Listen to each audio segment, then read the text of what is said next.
InMode, ticker symbol INMD, deserve a spot in your portfolio?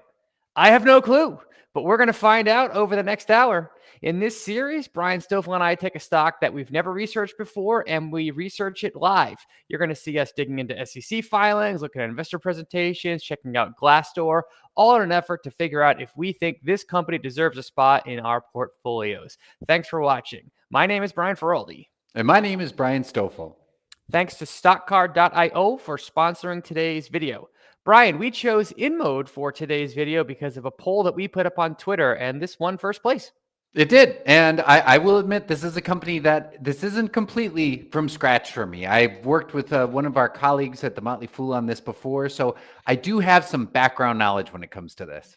Awesome. Yeah, I also researched it when it first came public because it's in the medical space. I remember thinking more to like here than not, but I haven't looked at it in like 2 years. So it'll be fun to catch up on it. Side note, for everyone watching, as a reminder, through the month of November, every dollar that we raise from joining the membership version of our channel, 100% of that is going to go to Team Seas, which is Mark Rober and Mr. Beast's charity that's trying to take 30 million pounds of trash out of the ocean. So if that interests you, sign up. And along those lines, we want to welcome Suman on board, who just joined this morning as an Anti-Fragile member. Thank you and welcome. All right, Brian, ready to get going? I'm ready. Okay, so we are going to start with our investing checklist, and we are going to type in INMD, which is the ticker symbol. This is a $96 share price. The market cap is $7.3 billion. We're going to be filling out the Feroldi quality score, the anti-fragile score. Is there any recurring revenue? I'm going to go from memory and say sort of. Is it profitable? How I remember too. I think it was profitable. I think it was cash flow positive. And has it beaten the market? I'm pretty sure the answer there is yes. That I know for sure. Right. All right. So that's what we are going to do. We're going to go over to the quality score. We're going to enter today's date, November 4th, 2021. And we're going to start at stock card. So INMD is the ticker symbol there. So it's a high growth company. Let's look at the long-term chart.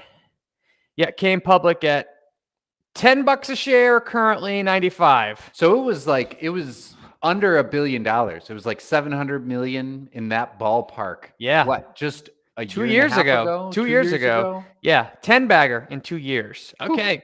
Earnings are coming November 12th. InMode provides minimally and non-invasive surgical aesthetic and medical treatment solutions in the United States. Its products and solutions address 3 energy-based treatment categories that include face and body contouring. That's like plastic surgery, more or less. Medical aesthetics and women's health.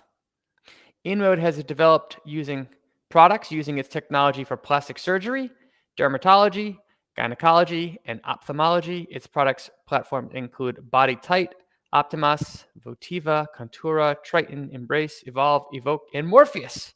That's a lot of products. The majority of the company's revenue comes from the United States. Okay, fair warning. If we click over to this company's investor relations website, you might see some medical stuff. Yeah. So just mentally brace yourself for that. Yes. Let's open up a link to the company's website. Let's go down. It's growing pretty quickly. It is sales growth, 31% over the last 5 years, 57% last quarter, 3-year compound annual growth rate of 56%. Well, that's impressive, because at first I was looking at that and said, yeah, 57, but nobody was going in to get these a year ago. But if it's continued at that pace for 3 years, that's impressive. Yeah. Earnings positive. Our last 12 months, about $1.86 in positive earnings, according to this. So the shares are 50 times earnings. Okay. That's not bad. No. Gross profit margin, 85%. That is really high. Really high. Quick ratio is strong. Free cash flow positive, $163 million. Free cash flow growing 76% per year. Can we just point something out? They have $163 million in free cash flow, and they were only worth $700 million 2 years ago. Wow. Yeah. Buying at that 4 or 5 times free cash flow. Management effectiveness, return on invested capital, 50%. You know, one thing I'll say is they might not have that much room to improve on these things. 43% return on assets, 50% return on equity. Wow. Returns for the year, it's up 312% this year. No dividend. Bought back $29 million worth of stock. Huh. I wonder how much more they raised at the IPO. Yeah. Okay. Good start, InMode. All right. InMode is a leading global provider of innovative, energy-based, minimally and non-invasive medical solutions. Of medical technologies, develops, market, manufactures, and harnesses novel radio frequency-based devices that strives to enable new emerging surgical procedures as well as improve existing treatments. InMode has leveraged its medical accepted minimally invasive RF technologies to offer a comprehensive line of products across several categories, including plastic surgery, gynecology, dermatology, otolaryngology. We could make a Nose? channel of us just trying to do this. Is that nose? Oh, there you go. Ear, nose, Ear, and nose, throat. and throat. And ophthalmology. Let's open that investor presentation. It's up 1% today. Okay, third quarter results. Let's open that up. Financials and filings, which is open that up. Okay, they're in Lake Forest, California. Let's go with, okay, management. Moshe Mizrahi, CEO and chairman, co-founded the company in 2008. He's been on the board of directors since its inception.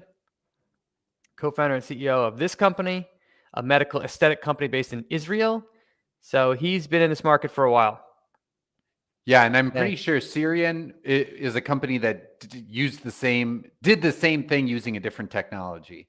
Okay. Yair Malka, CFO. He's been there since 2017. This guy is the CTO, co-founder.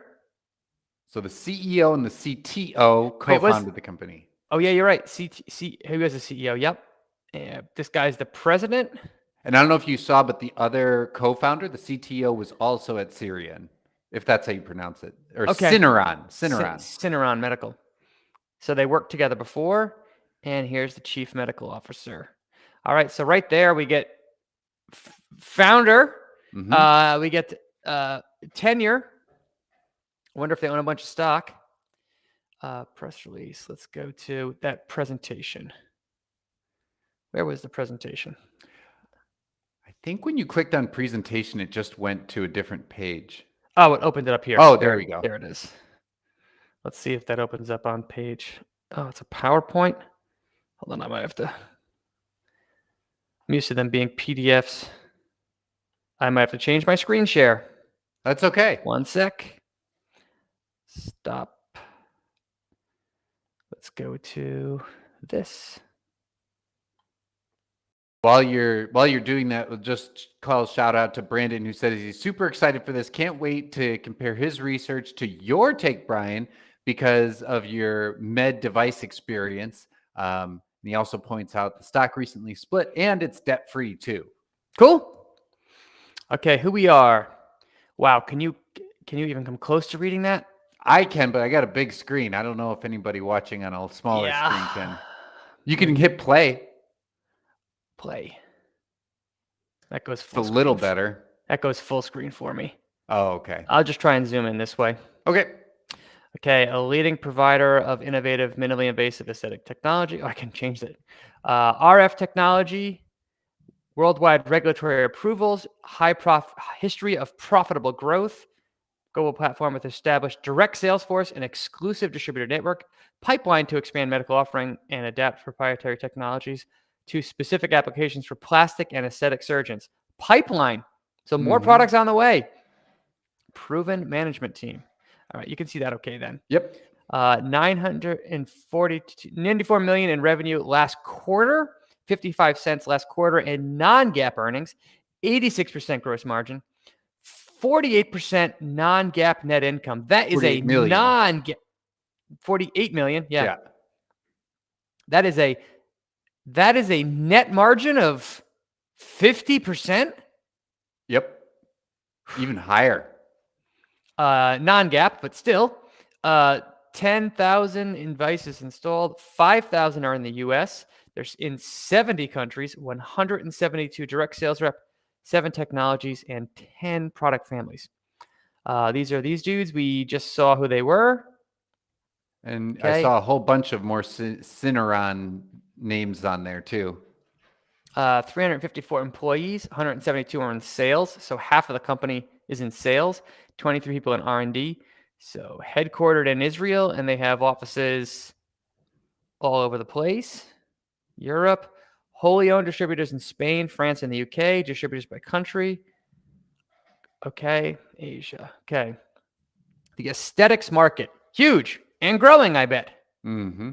Laser, 40 million procedures annually worldwide, non-invasive, in-office topical procedures. Hair removal, pigmented lesions, vascular lesions, leg veins, and acne. Multiple Instagram and limited efficacy. I'm sure that the demand for this kind of stuff is only growing with Instagram. Yep. I agree. And also to put out there, we're living longer. So there's more opportunity for things like this to crop up as well. Sure. Demographics, 30 to 60-year-olds looking for comparable results to the plastic surgery, but without the shortcomings of full surgery, anesthesia, downtime, and scars. Large population of patients whose skin is not responsive to other skin tightening modalities. Affordable, office-based, and outpatient procedure. Plastic surgery, 2.5 million procedures worldwide. Full surgical with general anesthesia. Lengthy downtime, high costs. Incisions and scars, low repeatability. So these are the big problems with the other treatments, lasers and plastic surgery. 43 million procedures for laser and plastic. So laser seems like it's the bigger one, but I'd be curious to know volume. By volume, right. I'd be curious to know what the breakdown is in terms of the profitability for each one, because that plastic surgery, by its normally invasive nature, I would assume there'd be even bigger cost savings. Right. Solutions for the treatment gap. Technological evolution levels ladder. Gen 1, every 6 months to 5 years. Incremental innovations. Generational shift. Is this? I think that this is basically, this is plotting kind of There. Christensen's disruptive innovation plot. They're saying we went from traditional laser to this new type of technology. It's a radical innovation, and we are the ones driving it. Right. Undergoing a paradigm shift from traditional lasers, which, there's the one that they came from. Yep. To minimally invasive, ablative aesthetic surgery. Patients are now seeking new procedures with more significant and longer lasting results, growing demand for face and body contouring and not just laser regeneration or hair removal. The new competitive dynamics of the aesthetic surgery industry require a major technological change and a new product portfolio. Okay. Right. So it seems to be, they're saying that this RF technology is completely different core technology than all of the traditional laser-based systems. Correct. In some ways, this reminds me a little bit of IPG Photonics. They use their lasers for something completely different, but it followed that same disruptive innovation pattern where eventually it hit a point where everybody had to have it. Right. Okay. 100,000 surgically trained physicians in the US and 200,000 globally. That's their major customers. Wow. Already? Or is that their target market? It's hard to say. That's got to be their target. Major customers. I'm assuming that is their target. This is like their TAM. I can't imagine they have 200,000 surgeons trained globally in 13 years. Yeah. Maybe I could be wrong. While not all these physicians focus on aesthetics, many do perform aesthetic procedures. Interested in wellness, private pay procedures augment physicians' income-based offers. So that is one nice thing about the aesthetics market, is that there's no reimbursement. Mm-hmm. It is a cash business. Same reason why pet care is so great in medicine. It's a cash pay industry, right? Mm-hmm. You don't have to go through the red tape. And pricing power. Here's the price. Take it or don't. There's no intermediary. And I think that you're right, because if you roughly add up those numbers that are on the right, those are the number of surgically trained physicians in all those, and they add up to be about 100,000. So I don't think they've got 100,000. I think they're going after 100,000. I count 70,000. Well, I was trying to do it fast. Maybe 80, 25, 70, 80, 80,000. Yeah. All So right. that's not there. That's their target, but they've done a good job. Okay. RF, radio frequency assisted lipolysis. RFAL. Surgical face and body contouring results without the scars. The holy grail of plastic surgery. Directional RF energy into the subcutaneous fat to coagulate, liquefy, and remodel tissue and fat. Allows the treatment of larger volumes. Shrinkage of skin is significant and can reach up to 40% of the heated tissue volume. So they're saying they fix it underneath the layer, kind of like a tattoo almost. Right. Basically, I will say I have seen this. We might not want to watch these for those who might be a little bit squeamish. Fair warning. You've got something that passes underneath your skin and over your skin at the same time through a single incision. Okay. So and I think the idea is that it's less invasive. There's the before and there's the after. Okay. Before and after. Deep subdermal fractional RF. So this is the second one. Delivers RF energy under the dermis through an array of technology. Okay. Those deep are needles. subdermal burst. Heat generated by pins and subdermal tissue promotes collagen remodeling and fat melting. So the good news about this, they're going to say all this stuff to us and show us pictures and all that kind of stuff. To me, none of that matters. What matters is what does the market say? Sure. What's happening to revenue? What's happening with unit volumes? That's the proof, right? It's like, here's what we want to do. Prove it. Revenue proves it. This is for the patients to see. Sure. Or the doctors. After results. Yeah. So, okay. Hands-free body remodeling. Platform support multiple technologies. Saves time. Allows increased treatment time. Efficacy. Multiple problems of contouring. Okay. So this isn't invasive at all. They just got clever with the words. I think they call it tight tone and something else. What the heck's the difference? Okay. Evoke hands-free applicator. For the face. Okay. Face stuff. Heat, block heating. Trees. Before and after. Okay. Before and after. InMode's existing portfolio of technologies. InMode has launched multiple innovative product platforms. Surgical products, hands-free, and traditional lasers. Okay. And I like how they say what they're all for, too. Kind of gives you an idea. Profitable, profitable, profitable, profitable. Yep. So high margin, very high margin. InMode technologies have a sustainable cost advantage. Why? I mean, we can brainstorm. I bet part of it might just be because they have the patents for this technology. Long-term agreements with Metamore and Flex. I believe that's Flextronics. They're a major medical. They're like what's the one that does all Apple stuff? Foxconn. Flextronics is like that for the medical industry. Okay. For major parts and subsystems, control, procurement of major components, and quality assurance. Facilities are in highest tax benefit zones within Israel. Status lasts 10 years from first tax profitable year. Starting from 2022, the company's corporate tax rate is expected to be between 7% and 9%. That's an attractive tax rate. Yeah. InMode quality medical manufacturing. Marketing to doctors and key opinion leaders. 65 peer-reviewed journals. Okay. Paula Abdul is their ambassador, global ambassador. Business Consumer Awards. Thank you. Okay. Quick trivia. That was my first concert as a child. Paul Abdul. Look at that. There you go. Bet you didn't see that one coming. Okay, so let's go to financials and filings. So we're going to be looking for the annual filings, which I believe this is a foreign company. So that is the 20F? 20F. I think that's right. 20F. We're about to find out. Yep. There we go. And they do things differently. So the 20F has, it's like the 10K and the proxy all in one. Yep. So So identity, senior management, offer statistics and expected key information. All right. So they do it a little bit differently. So let's check. Mm-hmm. Okay. So revenue up. Even in 2020, very strong gross margin the entire way. Gross profit up. Really good. R&D pretty small given the number of stuff they've come out with. You know that how do you feel about that? Because I had someone in the comments brought this up too, Kevin. 23 employees for R&D. That's it? How do you feel about that? They're doing a good job, aren't they? I mean, I guess so, but I wonder if they're just trying to milk it all out right now. They also might be outsourcing some to Flextronics and to third parties. Mm-hmm. So, but 23 is a decent sized team.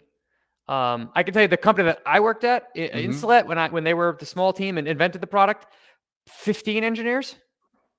But we did one, not 10 not 7, over there. Right. Yeah.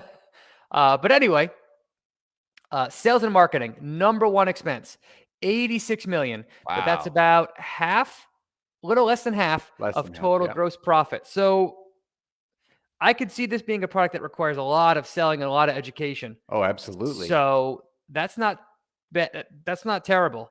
And super low overhead costs. You got to imagine super low.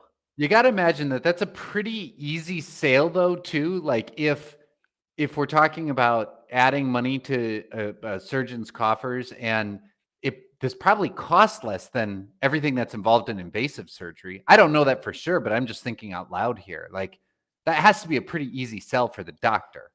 It's all about the economics for the doctor. It's all about the economics and the results, right? Right. How easy it is for the doctor to sell their patient. Right. That matters big time. And not have to deal with the headaches of it not working. So income taxes, so they are starting to pay income taxes, very, very small rate. So $2.08 in earnings last year. Shares outstanding, growing, but this is when they went public. So about 10, a little over 10%. This is an average, right? Yeah. That's an average over the year. So it's really about this is when they were full year public. So the dilution might be high. Balance sheet 60. This is not going to be the most accurate, up to date, but they said no. Somebody said no. They have more cash than liabilities, and I don't see any long-term debt. All right. They usually don't show it there, but I agree with you. They probably don't have any long-term debt. Risks.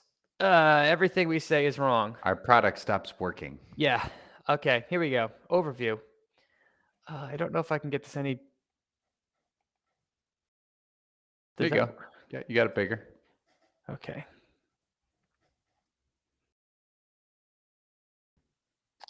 Business overview. Okay. We are a leading provider of innovative energy-based, minimally invasive surgical medical treatment solutions. Face and body, medical aesthetics, women's health. We have developed and commercialized products utilizing medically accepted RF energy technology, which can penetrate deep into the subdermal fat, allowing adipose tissue remodeling. So remodeling under the surface of the skin. We believe our RF energy-based prior technologies: 1, radio frequency assisted lipo cells, deep subdermal fracturing, simultaneous fat deconstruction and skin tightening, and deep heat collagen remodeling for skin and human natural openings, represent a paradigm shift in the minimally invasive aesthetic solutions market. These technologies are used by physicians for remodeling subdermal adipose or fatty tissue in a variety of procedures, including liposuction, simultaneous skin tightening, face and body contouring, ablative skin rejuvenation, and treatment for genitorial syndrome of menopause, GSM. Our products developed within our proprietary RF energy-based technologies overcome many of the shortcomings of other surgical options by delivering surgical-grade results under local anesthetics while significantly minimizing risks of scarring, downtime, pain, and other complications typically accompanying surgical procedures. I mean, this reminds me so much of Intuitive Surgical right now, in terms of we can get the same or better results with less scar. We don't have to go into your body as much. Right. With less of the downside, pain of surgery. Mm-hmm. Yeah. In addition, we develop and market differentiated non-invasive medical aesthetic products that target a wide variety of procedures. These include simultaneous fat killing and skin tightening, permanent hair reduction through the use of innovative dual wavelength technologies. Who are these people that want less hair, Brian? I don't know. Don't understand. One of these And- times I'm going to join you. I'm going to show up bald. That'd be great. Other treatments targeting skin appearance and texture through the use of our high-powered IPL technology. Our products, which we market and sell traditionally to plastic and facial surgeons, aesthetic surgeons, and dermatologists and OBGYNs, may be used on a variety of body parts: face, neck, abdomen, upper arms, thighs, and intimate feminine regions. In addition to the existing group of patients who currently undergo full surgical aesthetic procedures, we believe our minimally invasive solutions satisfy an unmet market demand in 2 incremental groups of patients. Those whose skin laxity and other physical attributes have previously precluded them from undergoing surgical aesthetic procedures. So addressing a market that couldn't be addressed before. Right. The And second those- one is the more interesting one to me. Those who would entertain the idea of surgical and minimally invasive aesthetic procedures, but are adverse to the associated costs. So are they saying this is less expensive? Yes. Downtime and safety risks. So people that would do it, but they're See, that's hesitant. me. Like, I don't plan on ever getting plastic surgery, but if I have to cut some part of my body open, like my life has to be on the line. There's no way I'm going to go in and do that. So they're saying this is, we address people that couldn't get it and that people that didn't want to get it, With the level of invasiveness. that were on the fence. Yeah. Mhm. We believe these patient populations will continue to represent a significant opportunity for a differentiated, minimally invasive aesthetic solution. So if that's true, then you can take this to a plastic surgeon and said this will increase your conversion rate of patients that are on the fence that actually do it. Yep. Is what they're saying. We believe our products have consistently been at the forefront. Yeah, we launched, since 2010, we have launched 9 product platforms. Good Lord.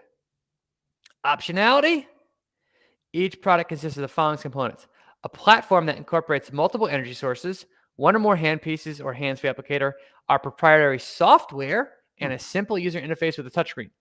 Our platforms have a small footprint that are lightweight compared to competitive systems, which are typically larger and heavier. Our products can be upgraded easily by the user in order to perform additional treatments by adding handpieces, hands-free applicators, or installing software in the existing platform. Wow, so they can upgrade them. Interesting. And it sounds like you just order it and you plug it in and it's ready to go. To meet demand for aesthetic solutions through additional services offered. Cool.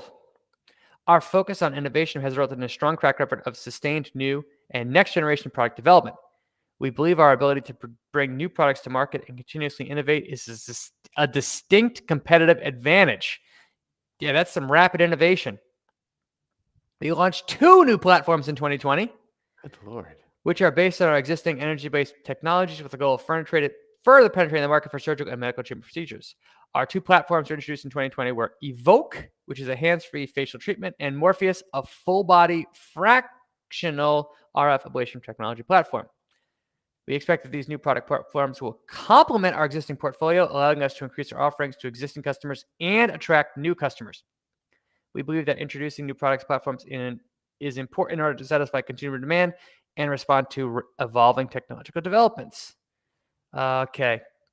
We sell Voltiva for OBGYNs. That does this. Postpartum restoration of abdomen muscles. For ophthalmologists, developing a new platform. We are developing a new platform that expect upper and lower eyelid contraction and fat reduction. Interesting. Treatment of wrinkles, periorbital wrinkles. Wow. Our new handpiece and treat dry eye and periorbital wrinkles is currently in clinical trials. Wow, look at this next one. I'm very interested. For ear, nose, and throat, they're in the initial stage of developing a platform that they believe will provide a medical solution for snoring and rhinitis. That's getting out of the plastic surgery into just straight medical. Interesting. Handpiece for treatment of snoring is based on our deep subdural fractional technology. It is expected to contract and stiffen the soft palate which blocks the airways, causing tissues to vibrate during sleep. That's a huge market. People that snore. Tricky thing is convincing them that they're snoring isn't easy. If they're married, it's easier. Apparently, my wife tells me that I snore sometimes, but I don't believe her. This platform and both handpieces are in the concept design phase. For That's dentists, optionality. Which has FDA indication for pain relief and increased blood circulation, has positive results with people who suffer from TMJ. TMJ is basically the thing that happens if you don't get braces when you should. Okay. Based on presented the Evoke system, we will continue further studies. And urologists, these are all things that they're going to do? Wow. Yeah. I think starting with ear, nose, and throat and the eye piece, that was all new stuff. Even the gynecological stuff, I think, was new. That's a lot of optionality. We are focusing on establishing and using clinical evidence to support and broaden our marketing claims and drive consumer awareness. Traditionally, the aesthetic solutions have relied heavily on marketing efforts and before and after pictures. We believe our focus on establishing clinical evidence and the efficacy of our products has been important for adoption by our surgically trained customers who are accustomed to seeing extensive clinical data for their non-aesthetic practices. Yeah. 50 third-party clinical studies have been completed. 21 are in the process. 60 peer-reviewed publications. We believe because we use third-party studies, we do not have access to the raw data. Okay.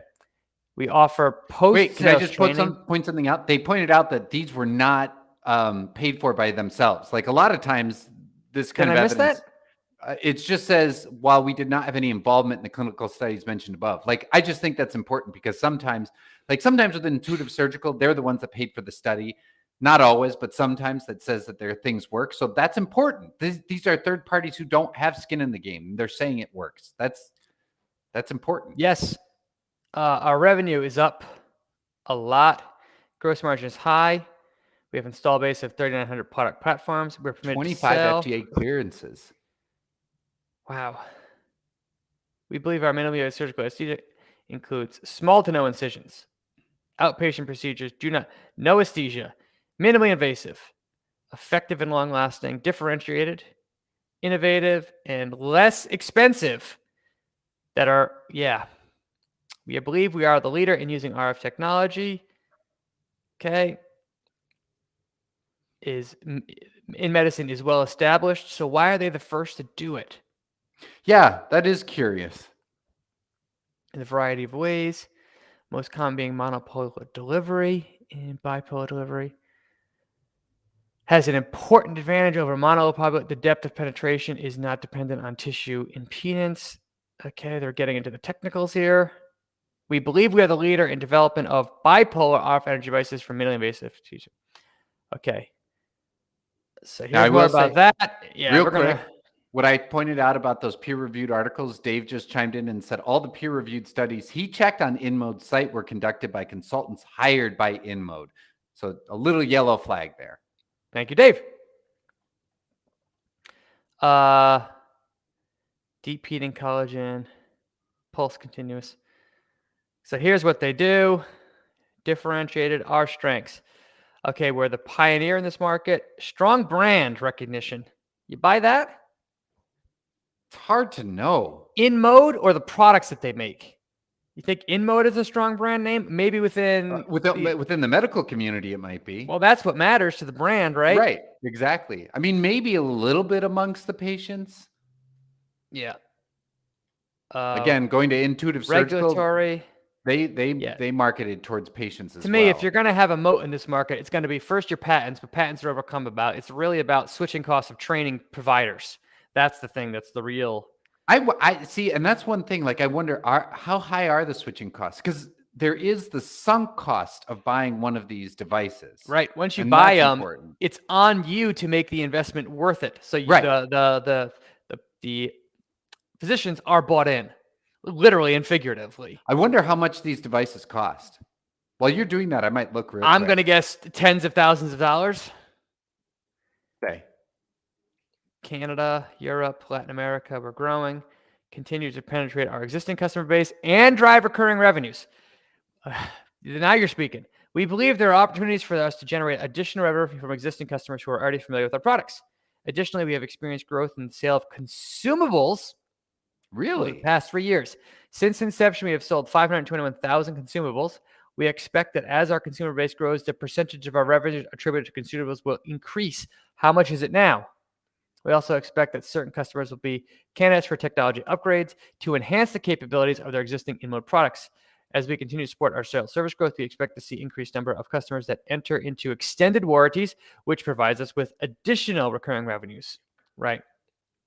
If memory serves, previously this company, like I'm going to guess like 95% is the system sales, not the recurring revenue. Right, And exactly. I want that to be flipped. Right, because that's the recurring revenue. Yeah. Leverage into different and minimum invasive markets. We talked about some of them. Expand our customer base. We intend to develop products that leverage our for other expertise and skill levels. Business development opportunities. Does this mean tuck-in acquisition strategy? Expand our portfolio. Just real quick, what I could see, the best I could find is some InMode devices that are for sale, for resale, that are between $50,000 and $100,000. Yeah. Okay. Now, So that seems that seems pretty cheap, but it's also just for an office that probably has 1, 2, 3 practitioners. You know, the Da Vinci's over $1 million, but that's for an entire hospital. yeah, that's not a 1-to-1. Yeah. But it's also it's a math game for them. It's how many procedures do I have to perform to break even? Right. Hand pieces, minimally invasive body. So all these products, some are invasive, hands-free, software, applicators, minimally invasive, treatment of 30 to 90 minutes, hands-free, rejuvenation, sales and marketing. We're going to plastic and facial surgeons, aesthetics, and OBGYNs. Okay. Often through these levels. We currently sell in the United States, 39 distributors in 47 countries. What's this? The percentage of our revenue from customers located outside the United States was 27%. So international sales is small, but it's growing. 73%, but expanding. So those new distributors are a big deal. New services. We support our customers. We service our products in 3 centers, California, Toronto, and Israel. The standard warranty is 12 months. Okay. We outsource almost all the manufacturing to 4 subcontractors in Israel. Flextronics, Metamore. Yeah, that's actually quite a few. 4 major subcontractors. Mm-hmm. That does build in some redundancy. Okay. And they're all within Israel. Yeah. So it said there's huge tax benefits to doing so, right? Mm-hmm. Mm-hmm. We signed a purchase and sale agreement with Metamore. SPA. Oh, that's one of their subcontractors. Committed to invest for up to. Oh, so they bought 10% of the company. So they're working on becoming vertically integrated, or at least having the option to do that. Or at least saying, hey, we own 10% of you. Make sure that you continue to make our stuff.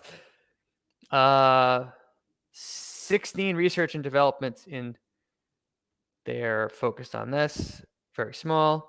Our business is not seasonal. However, the fourth quarter is. Patents and applications. Competition. Yeah.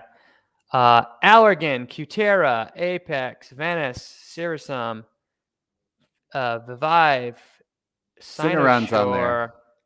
Yeah. Allergan bought out Cool Sculpting. Mm-hmm. Is that kind of, it sounds like the opposite technology? They did it it froze away fat cells. Yeah. So one heats, the other cools it down. Yeah, this is using heat. Okay. What about, is there any concentration risk? Metamore is 40% of our products. Flex is 22%. In-house is 22%. And Resonant is 15%. So do you consider supplier concentration risk? I mean, a little bit, not a ton. I mean, the fact that they're all located so close to each other. All right, here we go. Sorry to interrupt you there. No, it's okay.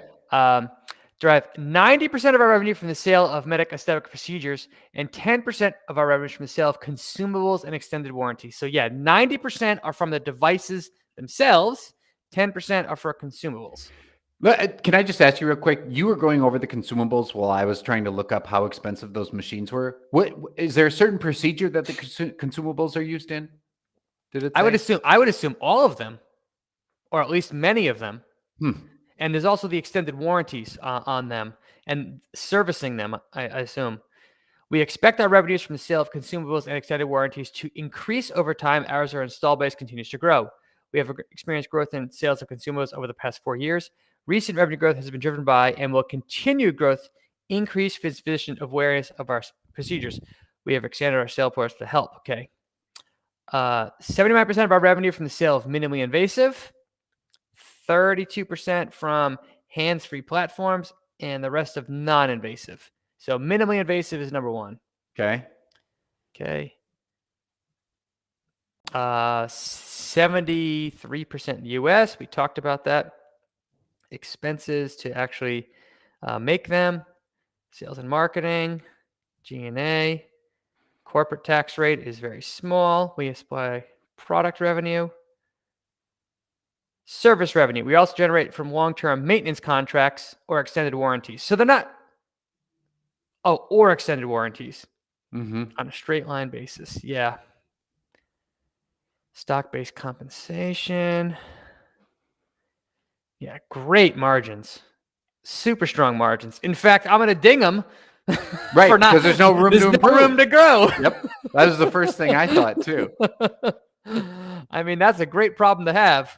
You're doing too well. Yeah, there's only diseconomies of scale from here. Well, at that R&D still, for the number of applications that they're going for, why? Like, why are they able to play in this area and do so well with such a small investment? I don't know. If anybody out there knows, please tell us. Lower salaries? It might be. I don't know. I don't know either. That is something I've seen with a lot of Israeli companies, though. They're spending on R&D and overhead is just lower than it is in the United States, like Wix, for example. That's okay, true. So we know from this that they're free cash flow positive. They're definitely. Well, and I think on StockCard it said about 163. Yeah. Which would make sense because we still have either 6 or 9 months to add in. Okay, the CEO is 68 years old.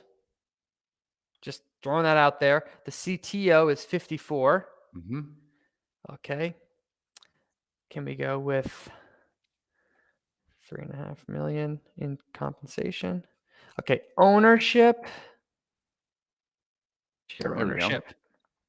10% for. Is that the CTO? Sorry, the CTO has 10%. Yep. Okay, and the CEO 12%. So 26 in total. And then let's go concentration. Way above my threshold. Concentration of, the only concentration risk is share-based concentration. Okay, Glassdoor InMode. I don't know how much we're going to get given that it's based elsewhere, but we can check. 33.8 stars, 72% CEO approval rating. This is on 18 ratings, so it's a small company. Yeah. The worst one is work-life balance. That's been improving.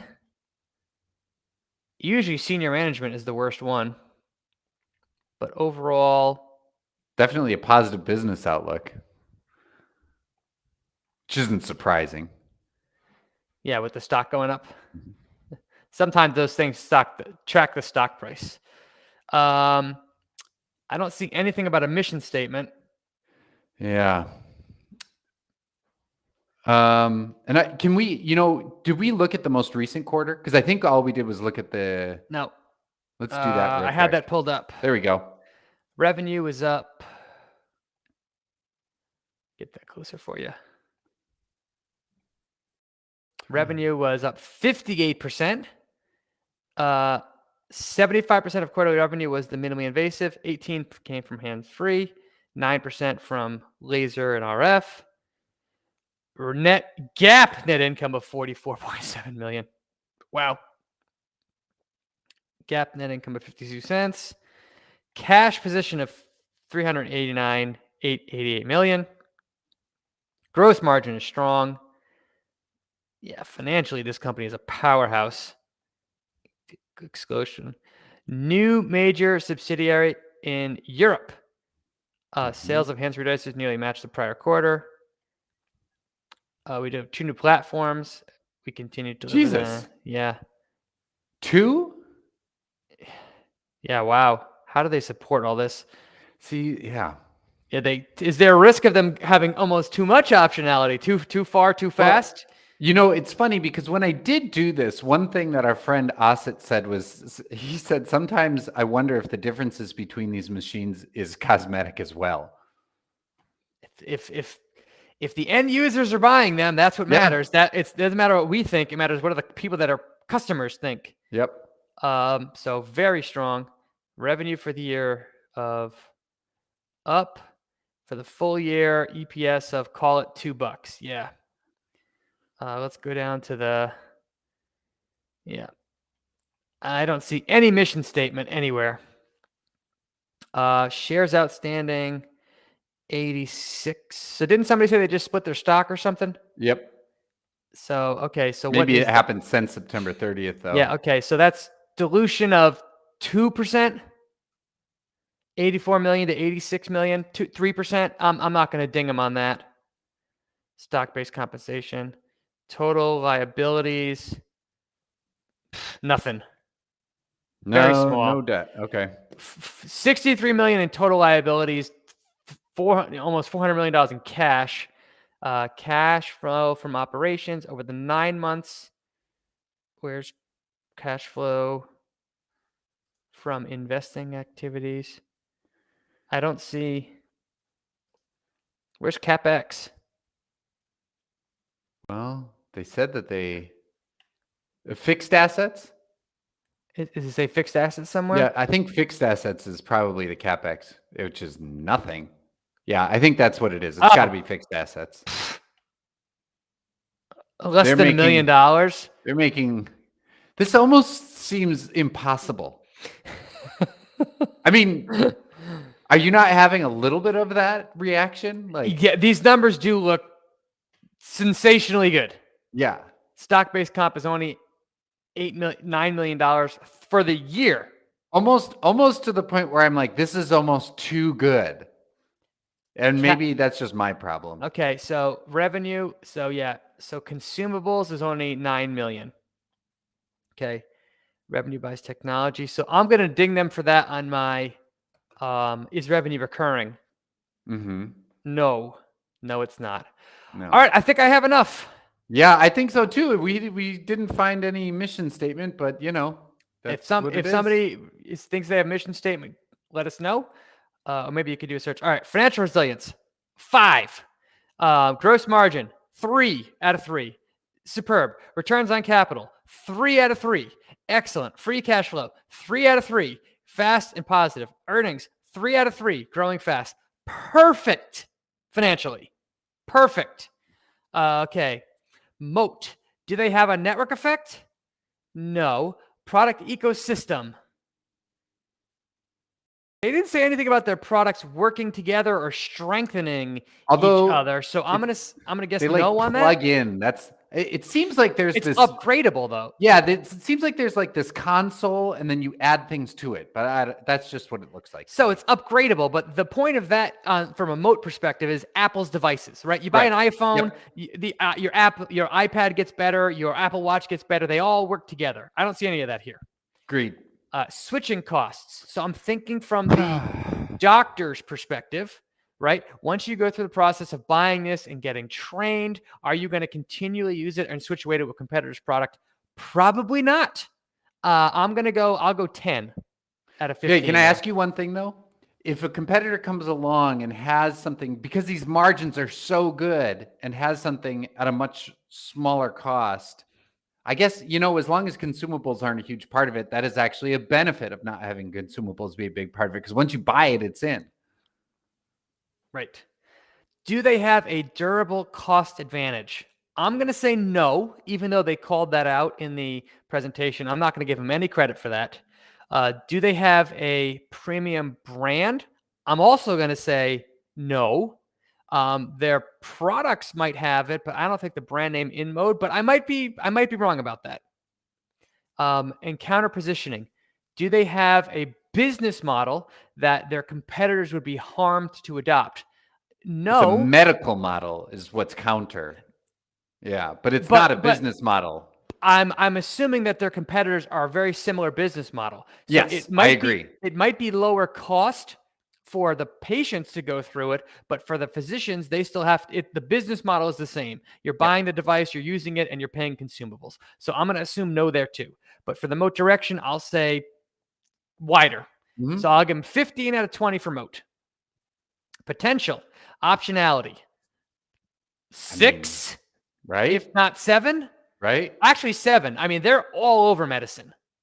Full credit. Like, and what's really interesting to me is that they're at least calling out that they're going after non-aesthetic procedures. Right. Organic revenue growth runway, 4 out of 4. Are they a top dog and first mover or an industry disruptor? I'll say disruptor. Mm-hmm. Operating leverage ahead. No. You're already so unbelievably profitable that revenue growth, that profits won't grow faster than revenue. So I'll say a 1 there. But I mean, overall, great. Customer acquisition. So customer acquisition was about 40% Yep. of total gross profit. So I'll give you a 3 there.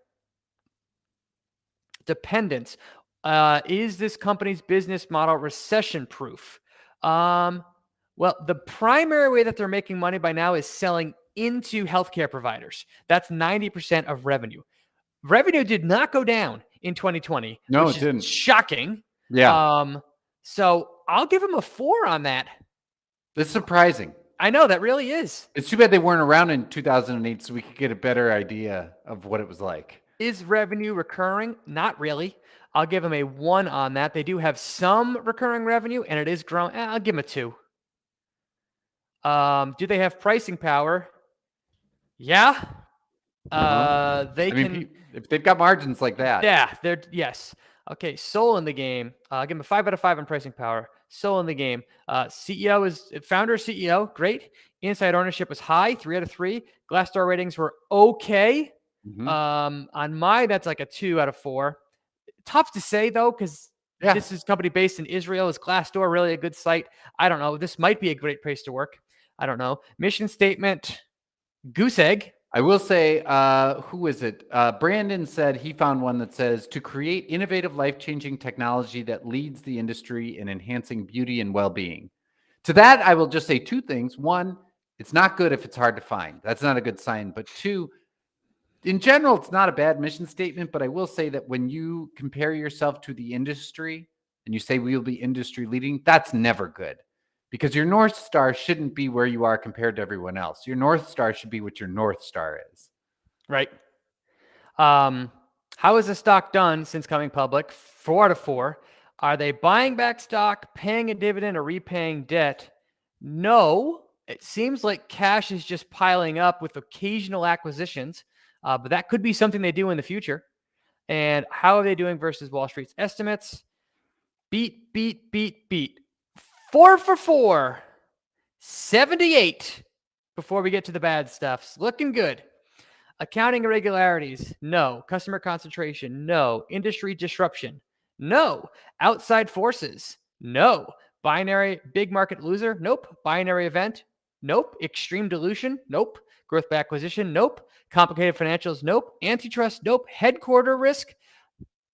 They're headquartered in Israel, but Israel is a very stable country. It's in a geopolitically difficult part of the world, but I'm going to say no there. And currency? No. 78. I'm saying I'm giving it the thumbs up in mind. All right. Brian, your turn. 11 for 2021.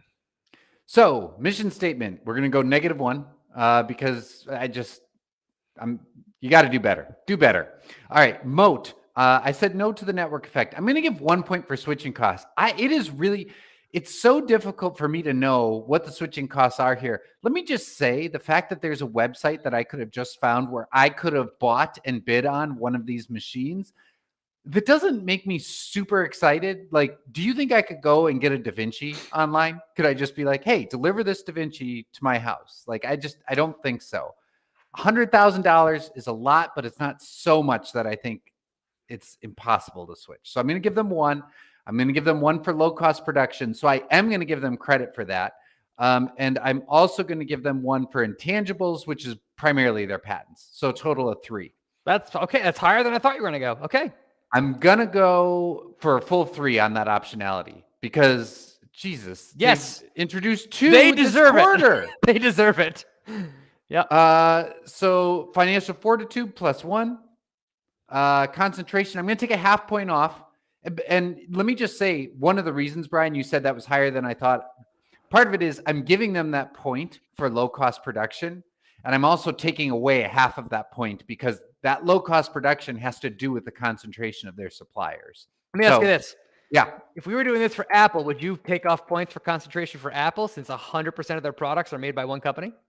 No, but part of that is that that company would go out of business if they lost Apple. I don't know enough about these others. Okay. It's like mutually assured destruction. You know what I mean? Right. Sure. We're back to the Cold War it's here. It's your checklist. Glassdoor 0 because it was middle of the road. Founder +1 and ownership +1. Woo! This squeaked over. So it squeaked over. Let me just tell you 2 things, just 2 basic thoughts I have about this as we head over onto Stock Card.